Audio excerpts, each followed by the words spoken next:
Hello guys, what's up? So I'm back again for another tutorial video. So in this video, I will gonna show you how you can automatically hide your Windows taskbar every time you will open an app. So if you are interested, then keep on watching.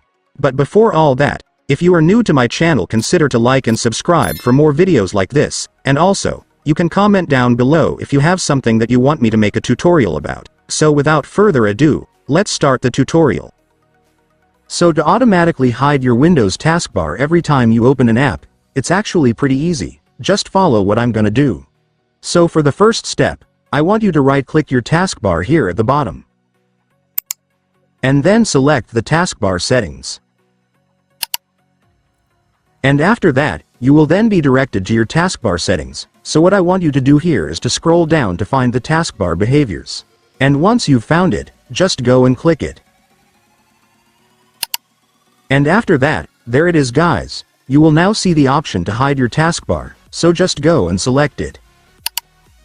And then that's it guys, it's done. Congratulations, your taskbar will now be automatically hidden every time you open an app, and it will only show if you placed your cursor at the bottom of your screen. And so that's just how you do it guys. Now that you've watched this video, you can now do it yourself. So that concludes our tutorial video for today. I hope it helped you. Thanks for watching, goodbye.